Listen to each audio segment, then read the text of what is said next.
Okay, guys, today we will start the chapter's name Preamble of the Constitution of India.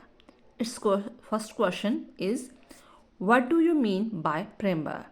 कि preamble से आपका प्रस्तावना से आपका क्या मतलब है? Like the constitution of many countries of the world, the Constitution of India also starts with preamble. The Constitution includes the objective and the basic principle on the basis of which the administration is being run.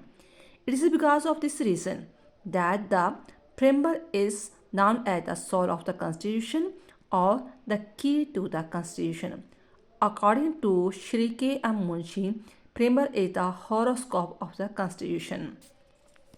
Understand to easy way कि जैसे सारे संसार के जितने भी लोकतंत्री देश हैं उनका जो कॉन्स्टिट्यूशन होता है, जो कानून की किताब होती है, ठीक है, जिसके अकॉर्डिंग सारा जो एडमिनिस्ट्रेशन चलता है कि कानून लॉ एंड ऑर्डर बनते हैं, पॉलिसीज मेक बनती हैं, उसी के अकॉर्डिंग जैसे सारे संसार के कॉन्स्टिट्यूशन प्रेम्बल से स्टार्ट होते हैं, इसी प्रकार हमारे देश का जो संविधान है वो भी प्रेम्बल से स्टार्ट होता है। प्रेम्बल होता क्या है?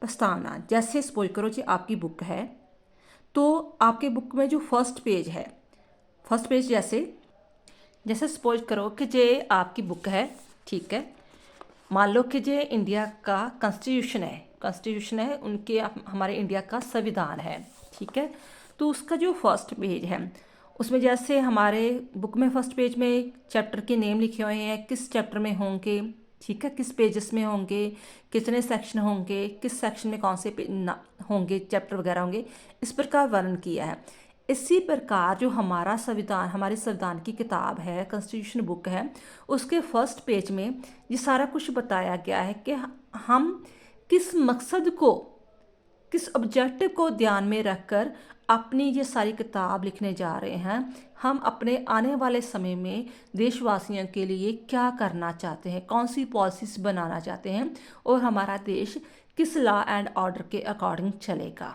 ठीक है। जहाँ जैसे वहाँ फर्स्ट पेज में और स्टार्टिंग वाली लाइन में लिखा है कि हम भारतीय लोग अपने देश को धर्मनिरपेक्ष, समाजवादी, गणतंत्री देश बनाएंगे, ठीक है ना, तो हम सभी इसके लिए कसम खाते हैं।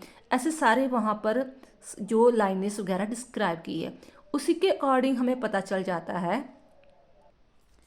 कि एक्चुअली जो हमारी कॉन्स्टिट्यूशन बुक है, लॉ बुक है हमारी जो भी, उसमें एक्चुअली ऑब्जेक्टिव क्या है, प्रिंसिपल्स क्या है और किस उसके ऑब्जेक्टिव और प्रिंसिपल के अकॉर्डिंग हमारा जो एडमिनिस्ट्रेशन चलेगा।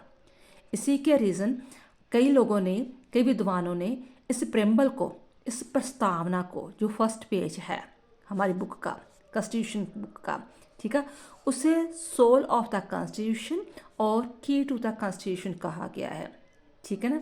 जैसे एक चाबी से जो है लॉक खुल जाता है तो इट मीन सारे घर का ही खुल जाता है, हमें पता चल जाता है। इसी तरह जगह हम पहला पेज ही रीड आउट कर लेते हैं तो हमें पता चल जाता है कि एक्चुअली ये देश का प्रशासन कैसे चलता है, कौन कौन से लॉ एंड ऑर्डर बनते हैं, किसको ध्यान के रखकर जो कानून की व्यवस्था की जाती है। तो कईयों ने यहाँ तक कहा गया कि ये इसका ही हॉरोस्कोप है, ठीक है, सोल ऑफ द कॉन्स्टिट्यूशन है, जहाँ की टू द कॉन्स्टिट्यूशन है, जहाँ हॉरोस्कोप है। प्रेम्बल मीन्स जो कॉन्स्टिट्यूशन का फर्स्ट पेज है जिसमें ऑब्जेक्टिव एंड प्रिंसिपल बताए गए हैं। आई होप आपको अंडरस्टैंड हो चुका होगा। थैंक्स।